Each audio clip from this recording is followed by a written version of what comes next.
Assalamualaikum warahmatullahi wabarakatuh.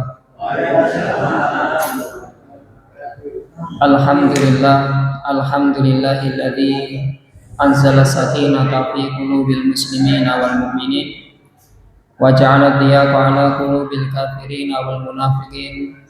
Asyhadu an la ilaha illallahul malikul haqqul mubin wa asyhadu anna Muhammadan abduhu wa rasuluhu shadiqul wa'dil amin. Allahumma salli wa sallim wa an'im ala habibina wa maulana Muhammadin wa ala alihi wa sahbihi wa tabi'ina ila yaumiddin. La haula wa la quwwata illa billahil aliyyil azim. A'udzu billahi minasyaitonir rajim. Ya ayyuhalladzina amanu taqullaha haqqa tuqatih wa la tamutunna illa wa antum muslimun. Shadaqallahul azim. Rabbi syrah li sadri wa yassir li amri wahlul 'uqdatam min lisani yafqahu qawli. Allahumma iftah 'alaina futuhal 'arifina bi hikmatik wansur 'alaina rahmatak wa dzakirna ma nasina ya dzal jalali wal ikram.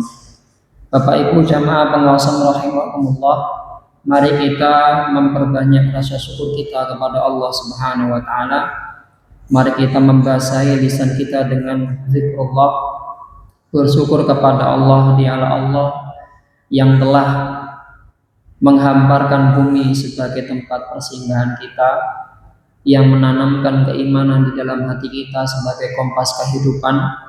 Semoga kita di dalam menjalani kehidupan ini menjalani kehidupan dengan selamat sesuai dengan tuntunan Allah dan Rasul-Nya, sehingga nanti ketika kita menghadap Allah dalam keadaan orang-orang yang beruntung. Pada sore hari ini kita bermuajahah, bermajelis ilmu. Semoga apa yang kita pelajari nanti menjadi ilmu sebagaimana yang dikatakan oleh para alim ulama dalam kitab Quratun Nasihin. Dikatakan ilmun yang terdiri daripada 3 huruf, ain, lam, dan mim.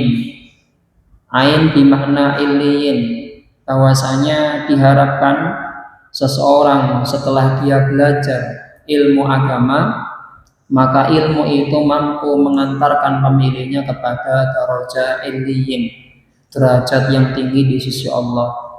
Yang kedua adalah lam, latifah, bimakna ilmu itu nanti akan menjadikan pemiliknya sebagai orang yang berperangai lemah lembut, baik dalam tutur kata maupun sikapnya. Yang ketiga yaitu mim, ilmu itu nanti akan menjadikan pemiliknya layaknya sebagai malikun, sebagai seorang raja yang memiliki kewibawaan, yang memiliki muru'ah.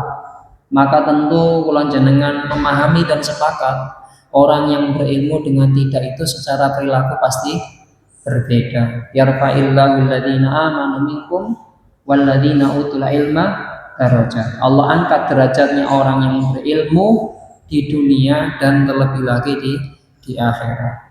Bapak Ibu jamaah pengawasan rahimakumullah, tetapi tentu untuk mendapatkan ilmu yang berbarokah demikian, maka Imam Al-Ghazali di dalam Ayyuhal Walad, kitab akhlak, itu menasihati muridnya agar ketika kita thalabul ilmi ini diniati yang baik. Niatnya apa? Satu, niatnya adalah dalam rangka mencari ridhonya Allah. 2, niatnya adalah niat untuk mengagungkan agama Allah dan mensiarkan agama Allah, bukan untuk sombong-sombongan, bukan untuk pinter-pinteran atau untuk minteri orang lain. Yang ketiga, tentu bagi diri kita ilmu itu kita tujukan untuk menghilangkan kebodohan. Jadi jahalah kebodohan pada diri kita itu kita hilangkan dengan belajar. Makanya kan istilahnya orang belajar itu tidak ada putusnya, tidak ada akhirnya, karena dia akan senantiasa diliputi kebodohan kecuali dia belajar. Alaisal mar'u yuladu aliman, tidak ada orang itu yang dilahirkan dalam keadaan pinter, gitu. Makanya ilmu itu dalam kondisi apapun tetap wajib dipelajari. Seorang ustadz pun, seorang mubalik pun sebelum mengajarkan apa yang diterangkan pun kedah mutolaah, tetap belajar juga. Karena tidak ada seorang pun itu dilahirkan dalam kondisi pinter. Ya, itu. Ya. Sehingga nanti dengan niat yang sudah kita tata itu, maka Allah akan memberikan kepada kita ilmu yang bermanfaat. Bapak Ibu jamaah pengawasan rahimakumullah, kita sudah masuk di 10 hari yang terakhir. Kurang berapa hari Pak? 5 hari. Ya, 5 hari. Ya, sudah mau pamitan gitu. 5 hari sudah mau pamitan. Maka kalau jenengan pirsani tentang hadis bagaimana Rasulullah ketika Ramadan, bukan berarti hanya 10 harinya saja yang terakhir itu beliau maksimal, tetapi terlebih lagi pada 10 yang terakhir itu lebih maksimal. Artinya pada 20 hari yang sebelumnya itu juga maksimal, tetapi 10 hari yang terakhir itu lebih maksimal. Sehingga waktu yang 5 hari ini monggo kemudian ibadahnya lebih diperkuat, lebih bermujahadah, bersungguh-sungguh ya, baik dalam ibadah yang wajib atau yang sunnah, dalam amal yang kita pandang besar dan berat atau amal yang sebenarnya ringan. Karena bagi hamba Allah, Abdullah, pelayannya Allah, itu sebagaimana seorang pelayan kepada majikannya, sebagai pembantu kepada majikannya. Kalau majikannya nyuruh sesuatu, maka pelayan atau pembantu itu tidak ada istilah itu perintah enteng atau perintah berat. Semuanya yang dilakukan. Ya. Maka sebagai hambanya Allah kepada Allah, ya, yang seluruh kebutuhan kita itu Allah yang ngasih. Modal kita hidup saja Allah yang menyediakan. Maka tak pantas bagi kita itu untuk membedakan ini ibadah yang ringan, ini yang nilainya besar, besar dilakukan, ringan kongko aja boten. Tetapi semua itu bagi hambanya Allah, Abdullah, itu tetaplah bernilai besar, bukan karena melihat perintahnya, tetapi melihat kepada siapa yang memerintah. Ya. Dalam satu riwayat Rasulullah Shallallahu Alaihi Wasallam memotivasi kita. Beliau bersabda kepada para sahabat, Inni la'arifu akhira ahlin nari khurujan minan nar. Sesungguhnya aku diperlihatkan oleh Allah, aku melihat orang yang paling akhir dia keluar daripada neraka, wa akhira ahlil jannati dukhulal lil jannah, dan dia adalah orang yang terakhir kali masuk ke dalam surga. Keluar dari neraka paling akhir, masuk ke dalam surga juga paling akhir, ya. Rajulun yu'ta bihi yaumal qiyamah, ya. Maka laki-laki itu dihadapkan kepada Allah. Fayuqalu, maka dikatakan kepada para malaikat, i'ridu alaihi shighara dzunubi. Wahai para malaikat, ya, tampakkan kepada dia dosa-dosa yang kecil. Ya. Warfa'u anhu kibaraha, dan sembunyikan dosa-dosa yang besar. Sama kayak orang kalau mau interogasi, orang kalau mau menghukum kan gitu, supaya menambah kesan beratnya itu kan jangan yang besar-besar dulu ditampakkan, kasus yang kecil-kecil dulu dikeluarkan, kan gitu. Wahai para malaikat, tampakkan kepada dia kesalahan-kesalahan, dosa-dosa kecil yang dia lakukan. Ya, kalau di pengadilan dunia saja orang takut. Ya, belum kasus yang besar, yang jumbo-jumbo, yang kecil-kecil, yang klasternya dikeluarkan dulu, itu orang sudah takut. Ya, baru nanti kemudian yang besar langsung pingsan kan gitu. Ya, maka ditambahkan kepada dia, fayuqalu lahu, maka dikatakan kepada dia, malaikat mengatakan, amilta yauma kadza wa kadza kadza wa kadza. Sesungguhnya kamu dulu melakukan ini di hari ini, melakukan ini di waktu ini, kau melakukan ini bersama ini, kau melakukan ini motifnya ini. Disebutkan detail sekali bagi orang itu. Fayaqulu na'am, orang itu hanya mengatakan nggih. Pun buatnya embel-embel. Biasanya kalau orang berontak, orang menyangka ada celah itu kan masih bisa, iya tapi saya jelaskan dulu kan. Ini dia hanya mengatakan na'am, iya. Ya.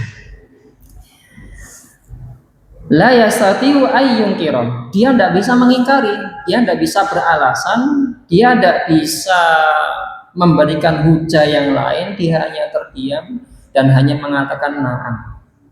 wa huwa musyfiqun min kibari dzunubihi, dan dia dalam kondisi takut luar biasa, berat di dalam hatinya, khawatir apa? Dosa-dosa besarnya ditampakkan. Fayuqalu lahu, ketika melihat hambanya seperti itu, nah kok Allah itu welas asih. Welas asihnya apa? Allah kemudian mengatakan kepada dia, fa innalaka makana kulli sayyi'atin hasanah.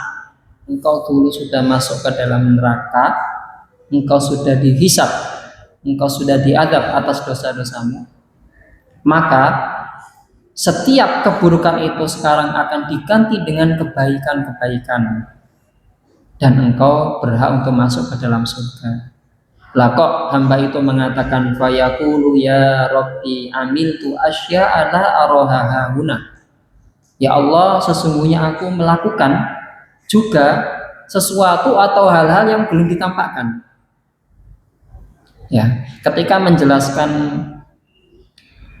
hadis ini, ya, Abu Dzar perawinya itu mengatakan faqad ra'aitu Rasulullah sallallahu alaihi wasallam dhahika hatta badat nawajibuhu. Aku lihat Rasulullah itu tertawa sampai gigi gerahamnya kelihatan. Ya, ya. Cara kalau pulang jenengan ada orang modelnya seperti ini. Maksudnya nopo?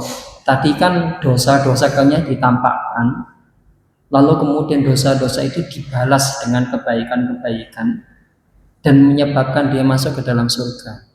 Maka dia niku muncul dalam hatinya tomak, rakus napa? Pengen, ya Allah, niku lah balasane dosa sing cilik, sing gede lah dereng dihitung, ngoten maksudnya. Jadi pengen ditambah lagi, jadi seperti itu. Nah, ini menunjukkan apa? Sekali lagi bahwasanya di sisi Allah tidak ada satupun yang tersia-sia. Di sisi Allah tidak ada sesuatu yang terlupa.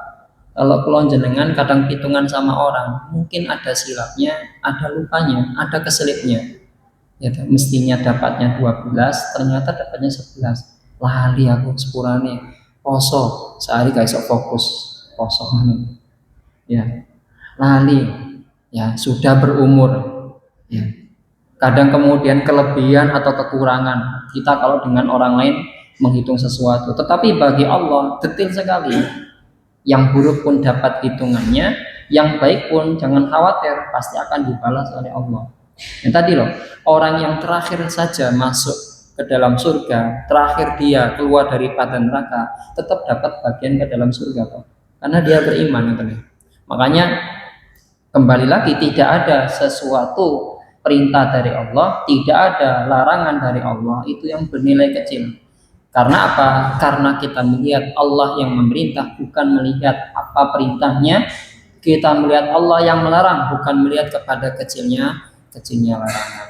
Nah, Bapak Ibu jamaah pengawasan rahimakumullah, dari hadis ini kemudian kita pelajari bahwasanya kalau kita lihat dalam bahasa Arab ini ada 3 kosakata setidaknya yang digunakan dalam bahasa Arab itu untuk tertawa. Jadi tertawa itu ada 3. Yang pertama adalah tabassum, yang kedua adalah dohika, yang ketiga adalah kohkoha. Bedanya apa? Kalau tabassum itu tersenyum, jadi buatan sampai kelihatan giginya, mesem. Nah kalau dohika itu tertawa kelihatan giginya sedikit, tapi buatan itu suaranya, atau suaranya itu pelan. Nah kalau koha niku tertawa terbahak-bahak, sing sampai ten boleh pojok, mereka orangnya ketawa di sini di terminal dengar, seperti itu. Nah ini baloknya seperti itu umpama. Jadi ketawanya terbahak-bahak. Nah kalau kalian jenengan pirsani tenggene hadis, ya. Jenengan bisa lihat juga di kitab Syama'il Muhammadiyah, itu kitab yang menghimpun hadis-hadis yang menceritakan Rasulullah baik secara fisik atau akhlaknya. Itu dari sekian banyak hadis ketika menjelaskan tertawanya Rasul, tawanya Rasul itu pada macam pertama dan kedua. Rasulullah itu tabassum dan dohika, paling banyaknya tabassum. Jadi buatan sampai koha, tertawa kelakar mboten. Mesem gitu. Nah, dalam hadis tadi itu dohika. Rasulullah tertawa sampai kelihatan gerahamnya. Tapi mboten bersuara keras seperti terbahak-bahak. Ya. Dari sini kemudian kita lihat nih bahwasanya Rasulullah itu adalah pribadi yang ramah, yang murah senyum gitu. Ramah yang murah senyum. Nah, bahkan padahal kalau kula jenengan lihat dalam sejarah ya dan semua insya Allah sepakat nih, tidak ada itu orang yang kemudian beban beratnya melebihi Rasulullah. Gitu. Tidak ada orang ya, tidak ada satu nabi pun yang kemudian tingkat permusuhannya itu melebihi daripada kepada Rasulullah. Ya. Tetapi kemudian dari kesedihan yang berlipat-lipat, dari beratnya ujian yang beliau rasakan, ya. Tetapi Rasulullah tetap tampil dengan wajah yang murah senyum, tetap juga bisa tertawa, ya. Tetap juga menghadapi para sahabat atau umatnya dengan santun. Biasanya orang itu kalau bebannya berat, dia muncul pada raut wajahnya, kayak iso senyum gitu. Akhirnya kemudian menimbulkan penyakit ya psikosomatis ya. Jadi beban berat dalam jiwa menimbulkan dia sakit gitu ya. Psikosomatis contoh gitu. Jadi biasanya orang seperti itu. Atau ada orang yang kemudian secara timbangan musibahnya, timbangan ujiannya saja nih mboten abot. Cuman kemudian karena orangnya itu akhirnya merasa koyo-koyo ndak ada yang lebih susah daripada dia. Sehingga ketemu orang curhat, ketemu sana cerita, ketemu sana mengeluh ngoten gitu. Ngeluh. Padahal kemudian orang yang diceritain sama niki cerita ya ujian zaman alami, ujian yang sama dapat itu luwih ringan timbangan aku. Tapi sama nih kok rasane berat. Ada juga orang yang seperti itu. Nah, Rasulullah memberikan contoh. Ternyata apa? Rasulullah dengan beban yang begitu beratnya, dengan permusuhan umatnya yang begitu kerasnya, Rasulullah tetap tampil dengan wajah yang senyum, dengan pribadi yang ramah dan santun. Bahkan kemudian dikatakan aksarota basuman, Rasulullah itu senyumnya luwih akeh. Lebih banyak senyumnya gitu. Kenapa? Satu, karena laki-laki Allah yang mendidiknya. Innallaha attabani fa ahsana ta'dibi. Rasulullah mengatakan sesungguhnya hanyalah Allah yang mendidik aku. Allah yang membentuk perilakuku. Allah yang mengasah karakterku. Fa ahsana ta'dibi, dialah Allah yang memperbagusi akhlakku. Tsumma amaroni bimakarimil akhlak. Maka kemudian Allah memerintahkan aku untuk menampilkan akhlak yang baik. Lalu Rasulullah menyebut ayat khudhil afwa wa'mur bil urfi wa'arid anil jahilin. Tetap tampilkan pribadi yang pemaaf, tetap tampilkan kepribadian yang ma'ruf yang baik. Adapun keburukan orang lain a'rid, berpalinglah, tidak usah direken, karena keburukan orang lain akan kembali kepada pelakunya. Adapun akhlak yang baik, kepribadian yang baik akan memberikan kebaikan kepada pemiliknya juga. Itu satu. Nah, Bapak Ibu jamaah pengajian rahimakumullah, ada yang menarik berkaitan dengan para sahabat, menggambarkan atau merekam tawa Rasulullah. Ya, karena Rasulullah Shallallahu Alaihi Wasallam idza iftarra dahikan iftarra an mithli sanal barqi idza talaqlaq wa an mithli habbil ghamam. Adalah Rasulullah itu ketika beliau tertawa, tadi tertawa dohik itu yang kelihatan giginya tapi dengan tanpa suara atau suara yang pelan. Apabila beliau ini tertawa, maka beliau ini tertawanya adalah terlihat giginya, ya, itu seumpama adalah sanal barqi idza talaqlaq, seumpama kilatan petir lap ngoten, atau kemudian mithla habbil ghamam, seperti seputih awan, ada sebiji awan yang nempel di gigi beliau. Kalau sekarang kita lihat niku seperti iklan Ciptaden ya, atau Pepsodent gitu, senyumnya senyum Ciptaden ya. Nanti tanya sama temennya, cuman sikatannya guys, sikatan kok kayak Ritaden, wah kayak bisa senyum close up kok kan. Soalnya pakai Ritaden, kalau pengen close up ya pakai itu close up atau Ciptaden gitu ya. Nah itu di Rasulullah itu digambarkan oleh para sahabat kalau beliau tertawa itu kemudian giginya itu apa? Memancarkan sinar. Ya. Ini tidak mungkin, Pak, keluar, tidak mungkin wujud daripada gigi yang kotor, gitu. Ini tidak mungkin wujud, mungkin ada pada gigi yang tidak terawat. Makanya kemudian dalam kitab Badrul Munir itu disebutkan ada lebih daripada 100 hadis yang berkaitan, yang memotivasi kita untuk bersiwak. Ya. Jumlah hadisnya berapa tadi? Lebih dari 100. Ya. Kasratul dzikri tadullu ala ahammiyatihi. Kalau banyak disebut itu menunjukkan saking pentingnya atau saking utamanya. Ya. Dalam kitab Tibbun Nabawi, ya, Al-Hafidz Adz-Dzahabi itu bahkan menyebutkan manfaat, ya, benefit, keuntungan daripada orang kalau bersiwak itu baik benefit keutamanya duniawi atau ukhrawi. Nah, siwak niku ternyata kalau kita lihat dalam kitab ini ya, itu ternyata juga termasuk daripada amalia Rasulullah, termasuk juga daripada sunnah Rasulullah. Sing ringan, sing enteng. Tapi kemudian mungkin orang tidak memperhatikannya dengan serius. Ya. Padahal dalam kitab Badrul Munir disebutkan ada lebih daripada 100 hadis. Bahas tentang sikatan tok ae 100 hadis. Ini juga sebagai bukti bahwasanya Islam itu adalah agama yang berperadaban tinggi, Pak.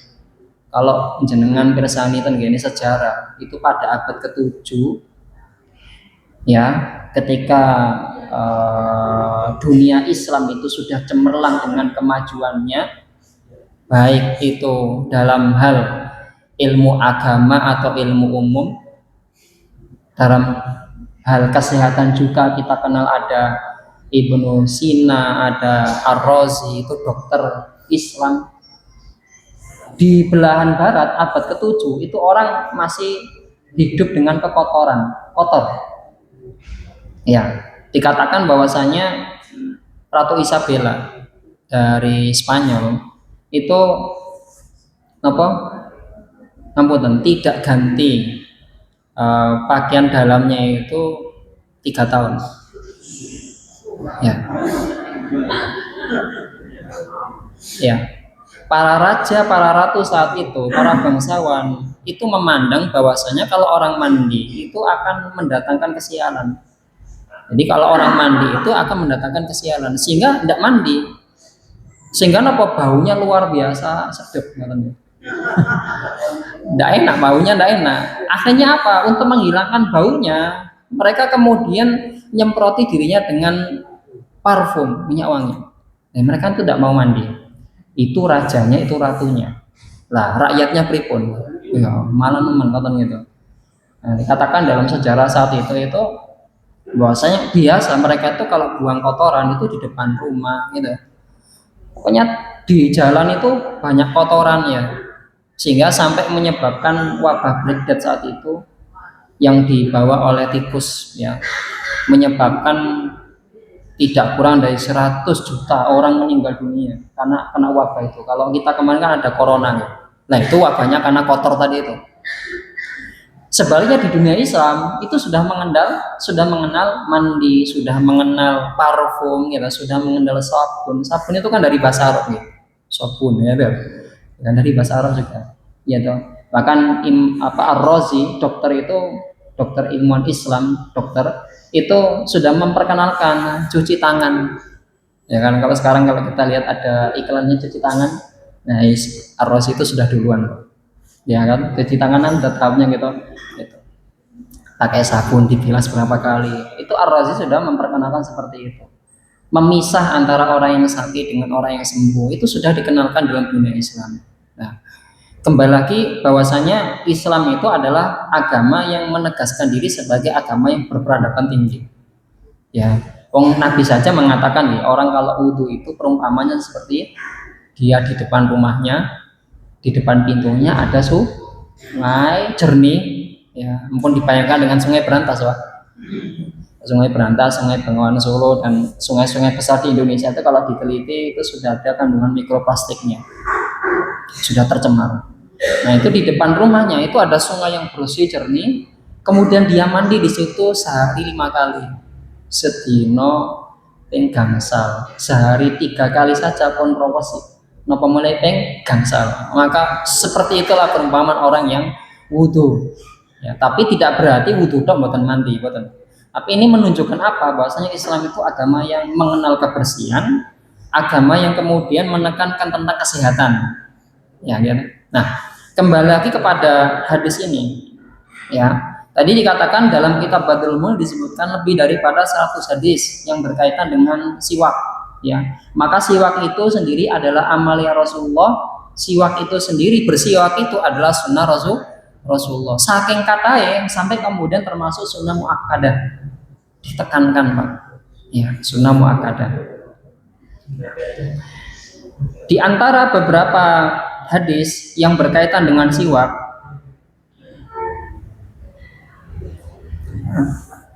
as-siwaku madharatun lil fammi mardhatul rabbi.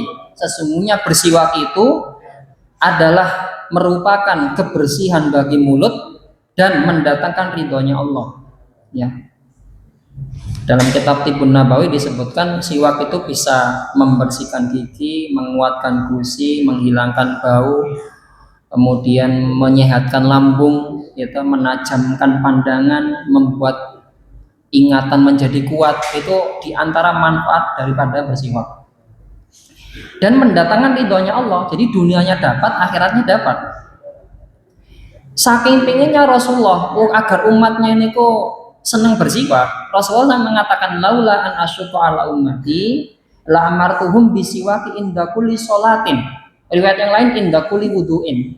Kalau seandainya aku tidak khawatir itu memberatkan umatku, ya nanti umatku punya pikiran Islam itu agamanya ribet, akeh aturane, wabot, atau Islam tuh maka kalau aku tidak khawatir umatku berpikiran seperti itu, la amartuhum bisiwaki inda kulli sholatin, maka pasti benar-benar akan aku perintah mereka untuk bersiwak setiap kali masuk sholat. Riwayat yang lain setiap kali mau wudhu. Kalau sholat yang wajib kan 5 waktu, berarti minimal 5 kali. Tapi berkaitan dengan wudhu, wudhu niku wajibnya hanya ketika sholat dan hal-hal yang memang diwajibkan toharoh. Tapi di luar itu adalah hukumnya sunnah kan? Berarti kalau siwak digandengkan dengan wudhu, berarti apa? Setiap kali wudhu siwak. Prakteknya bagaimana? Para ulama menjelaskan ada 2 cara. Bisa digabung dengan rangkaian wudhu sehingga siwak itu termasuk sunnah-sunnah wudhu, ya loh. Antara cuci tangan dan berkumur itu siwak. Jadi dia masuk dalam rangkaian wudhu, dia masuk di sunnah wudhu. Ada pula boleh ya di luar wudhu. Jadi sebelum kita cuci tangan, sebelum wudhu kita siwakan dulu. Dengan 2 cara seperti itu, monggo. Kalau yang pertama tadi sudah include niatnya wudhu, sudah termasuk rukunnya wudhu sama sunnahnya.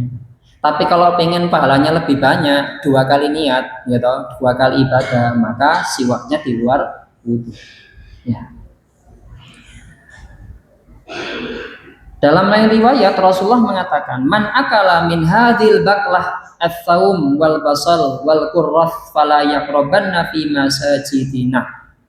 Siapa di antara kalian yang dia habis makan bawang putih maupun bawang merah, dia habis makan daun bawang qurrah, fala yaqrabanna fi masajidina, jangan dekat-dekat masjid kami.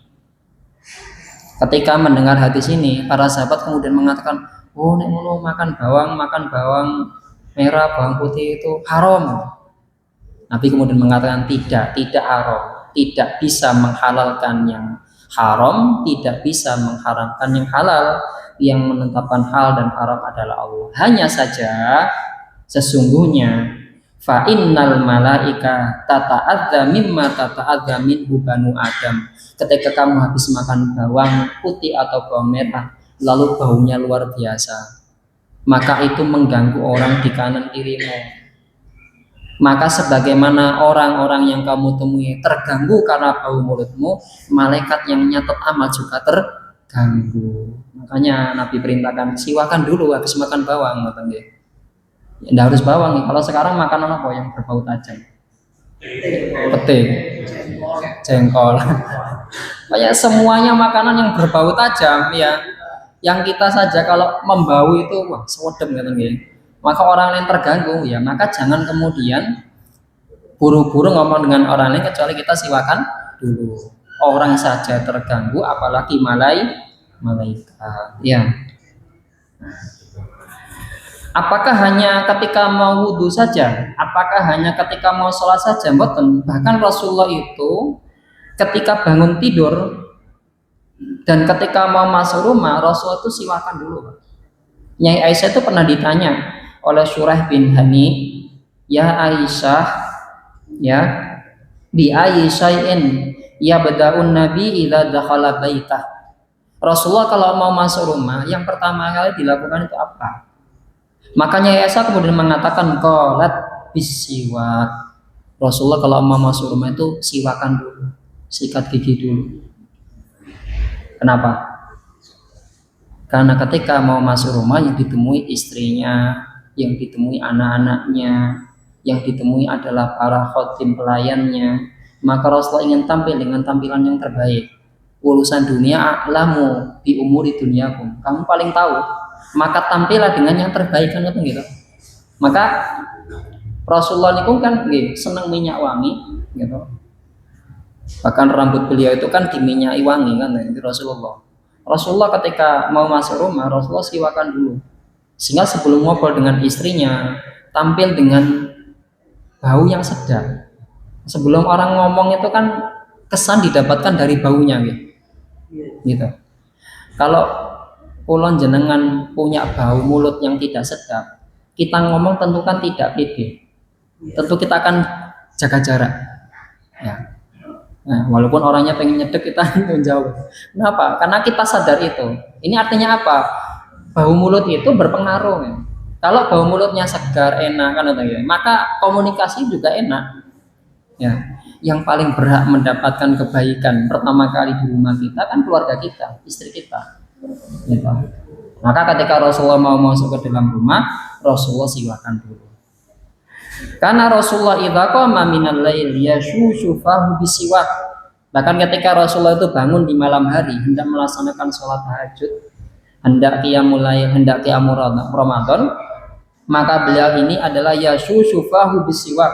Rasulullah mencuci dan menggosok giginya dengan siwak. Supaya apa? Ketika menghadap Allah dalam kondisi bersih, enak, nyaman ketika ibadah, enak, nyaman ketika berdoa. Itu Rasulullah. Ya. Bahkan Rasulullah saat wafat pun itu beliau siwakan dulu, Pak.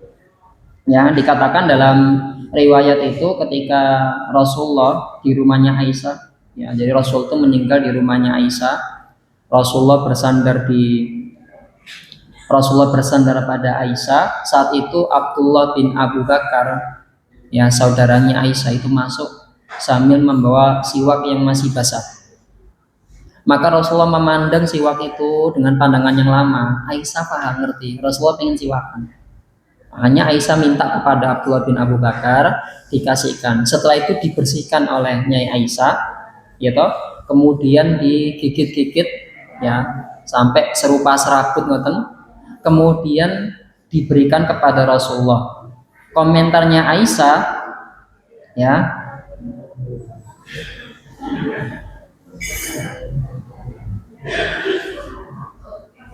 Aku tidak pernah melihat Rasulullah bersiwak lebih baik daripada itu. Jadi Rasulullah bersiwak dengan siwak yang baik, yang bersih. Biasanya juga bersih, Pak, tapi ini lebih bersih, lebih baik. Setelah itu Rasulullah menengadahkan pandangannya ke langit, mengangkat tangannya. Riwayat yang lain itu berisyarat dengan tangannya. Rasulullah mengatakan firrafiqil a'la, firrafiqil a'la, firrafiqil a'la 3 kali, lalu Rasulullah meninggal dunia. Jadi mau pamitan ya menuju Allah itu bersiwak dulu dalam kondisi bersih. Yeah. Bapak Ibu jamaah pengawasan rahimakumullah. Nah,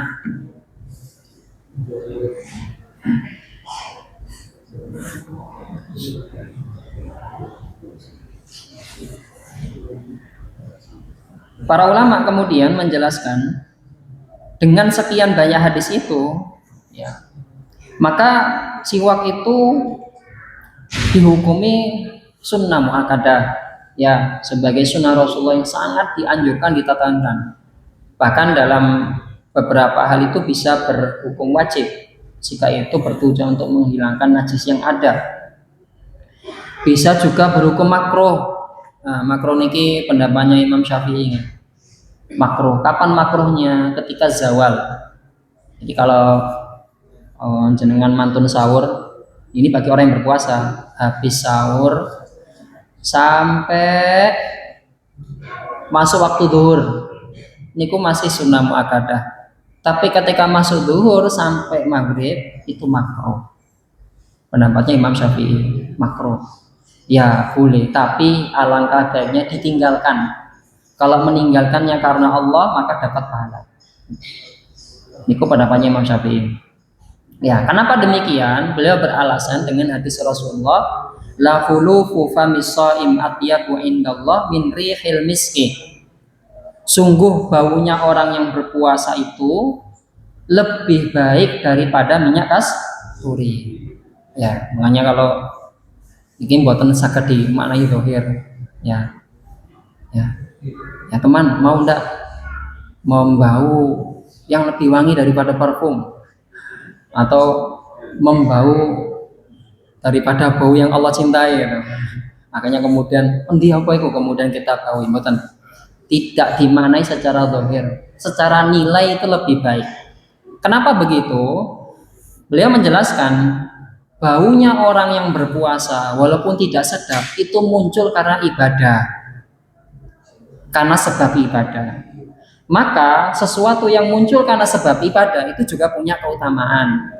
Sebagaimana kalau orang itu berjihad fisabilillah, lalu dia kena luka, ada darah dan seterusnya gitu, maka kan tidak dibersihkan darahnya, dikebumikan bersama darahnya. Karena darah ini muncul karena perjuangan, darahnya itu muncul karena ibadah, maka tidak layak dihilangkan. Sebagaimana orang yang berpuasa, mulutnya bau, tapi baunya muncul karena berpuasa, maka jangan dihilangkan, tidak layak dihilangkan. Ya. Idza sumtum fastiku bil ghadat wala tastaku bil asi.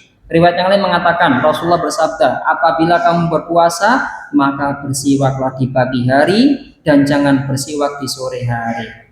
Artinya setelah zawal tadi itu. Tapi ulama yang lain menjelaskan ya bahwasanya hukum makruh ini berlaku kalau kalian jenengan hidup sendirian. Ya, hidup sendirian Pak, tidak sama orang lain, maka baunya dipek dewe gitu, dipek dewe. Tetapi kalau kita hidup bersama orang lain, bersanding dengan masyarakat, maka ya di situ ada kewajiban yang lain. Apa itu? Kita diwajibkan oleh Allah agar tidak menyakiti orang lain, maka bau itu pun termasuk menyakiti orang lain.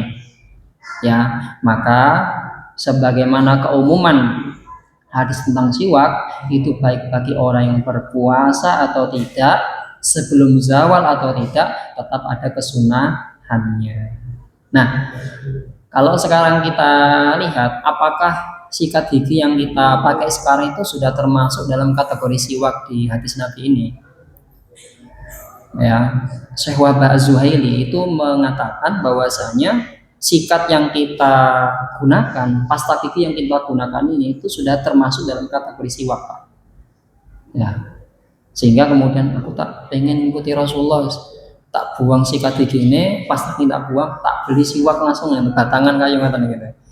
Ya itu boleh. Tetapi kalau kita pakai sikat dan pasta gigi itu juga sudah termasuk. Tapi secara keutamaan tentu berbeda, Pak. Karena Rasulullah menyebutnya dengan kayu Arab ya, siwak. Maka urutannya yang pertama, yang paling utama dengan kayu Arab. Itu yang pertama. Kalau tidak ada dengan pelepah daun kurma. Kalau tidak ada maka dengan kayu zaitun. Kalau tidak ada maka dengan kayu-kayu yang lain yang berbau wangi ya, selain tangkai bunga. Maka termasuk sikat gigi, pasta gigi sekarang itu termasuk yang keempat. Tapi kalau kalian jenengan pengennya yang utama, kita ambil yang siwak tadi itu. Gitu. Kalau pengen lengkap lagi prosesnya, maka bisa, Pak. Apa itu? Ya. Kalau jenengan tenggene dokter, ya, ini selain siwak ya. Kalau kita ke dokter itu kan ada alat yang nyemprot air itu loh, Pak. Iya, dokter gigi itu, Pak. Alat yang sakit nyemprot air itu loh. Dengan tekanan udara kan nyemprot air. Itu untuk membersihkan karang-karang gigi, untuk membersihkan kotoran di sela-sela gigi. Itu kalau disikat, disiwak itu kadang enggak luput. Nah, maka dengan itu namanya water flosser. Itu kalau mau lengkap pakai itu. Ya toh? Ada juga pakai kemudian niki benang gitu. Ada pakai benang. Nih, itu juga ada. Ya. Terus kemudian apa? Untuk menghilangkan bau itu juga pakai niki tang scraper. Tang scraper itu ada sikatnya sendiri. Kalau setelah sikatan itu lidahnya dikerok ngeten. Ya. Karena bau mulut bakteri itu juga bau mulut itu juga dimunculkan oleh bakteri yang ada di lidah. Kalau prakteknya Nabi, siwaknya bagaimana? Siwaknya Nabi itu, ini kalau kita ngambil sunnahnya, siwaknya Nabi itu tidak lebih daripada sejengkal panjangnya. Ya, kalau pendeknya tidak kurang dari 4 jari. Jadi paling minimal 4 jari, paling panjang 1 jengkal. Kemudian cara memegang siwaknya, ya 3 jari ini di atas dan kemudian ini di bawah. Jadi ngeten. Nah, ini digenggam ngeten nggih. Kayu siwak nih kalau. Jadi ngeten, ngeten. Setelah dikupas kulitnya, kemudian kan digigit-gigit sampai berupa sabut. Kalau keras maka direndam dengan air panas dulu 12 menit, 15 menit baru bisa digigit. Nah, proses nyikatnya dimulai dari gigi bagian atas, kemudian ke bagian kanan atas, ke bagian bawah atas, ke bagian kanan bawah, kemudian ke bagian kiri atas, ke bagian kiri bawah. Itu diulang 3 kali. Jadi 8, angka 8. 1, 2, 3. Kemudian lidahnya disabut. Itu sama dengan tang scraper tadi itu. Jadi bakterinya, kotorannya hilang di sela gigi hilang, kemudian di lidahnya juga hilang. Kalau mau ditambahin lagi, ini pakai minyak, ya minyak kelapa atau kemudian pakai minyak zaitun. Ini caranya orang India ya. Itu dibuat kumur, itu bisa membuat gigi putih, ya, gitu. Ini kalau mau versi lengkap gitu. Jadi sekali lagi itu adalah ibadah yang remeh, yang ringan, tetapi kalau kita niati maka jadinya ibadah. Tapi kalau tidak kita niati, sama seperti sikat gigi biasanya, mboten enten nilai pahalanya, gitu. Nah, para ulama kemudian menjelaskan, ya ada doanya. Apa doanya? Setelah kemudian bersiwak, itu para ulama menyebutkan doanya, Allahumma bayyid bihi asnani wa syudda bihi li'ati wa tsabbit bihi lihati wa barik li fi ya arhamar rahimin. Ya Allah, putihkan gigiku, kuatkan gusiku, teguhkan langit-langit mulutku, berkahilah aku pada siwak ini, ya Allah, Zat yang maha welas asih. Jadi ada doanya setelah siwak. Sebagai penutup, walaupun siwak niki sebagai sesuatu amalan yang sunnah nggih Rasulullah, tapi tentu juga kita lakukan pada situasi dan kondisi yang tepat, pada tempat yang sesuai. Ya, boten kemudian sembarangan, mentang-mentang sunnah Rasulullah sembarangan, boten. Iya. Ada cerita menarik itu Syekh Muhammad Ghazali ya, beliau punya murid. Ketika beliau ngajar di depan muridnya, lah kok di antara muridnya ini di depan beliau ini ada yang siwakan. Jadi sambil ngrungokno ustate nerangno ngoten niku siwakan. Kadang ngeten, kadang kemudian dibiarkan di mulutnya. Lama-lama beliau ini terganggu. Kemudian mengatakan, "Wahai muridku, sesungguhnya samu bersiwak ini mengganggu konsentrasiku. Cukupi, jangan siwakan di sini." Lah kok kemudian muridnya niku nggak pinter, Pak. Jawabnya ngeten, ya, "Wahai Imam, sesungguhnya siwak ini adalah sunnah Rasulullah, ya toh, dan saya ini sedang melaksanakan sunnah Rasulullah, apakah saya harus meninggalkan sunnah Rasulullah?" Ya, imamnya kemudian kaget kan, kaget, buatan kurang akal kan, kemudian dijawab lagi, "Wahai muridku, sesungguhnya mencabut bulu ketiak itu juga apakah kemudian sekarang kau mencabut bulu ketiak?" Ya, murid yang lain ketawa, yang dia terdiam. Jadi kembali lagi, itu sebagai sunnah Rasulullah. Semoga kita dikaruniai keistiqomahan di dalam menjalankan sunnah Rasulullah. Kurang lebihnya mohon maaf. Segala kebaikan hanya dari Allah. Ihdinas siratal mustaqim. Wassalamualaikum warahmatullahi wabarakatuh.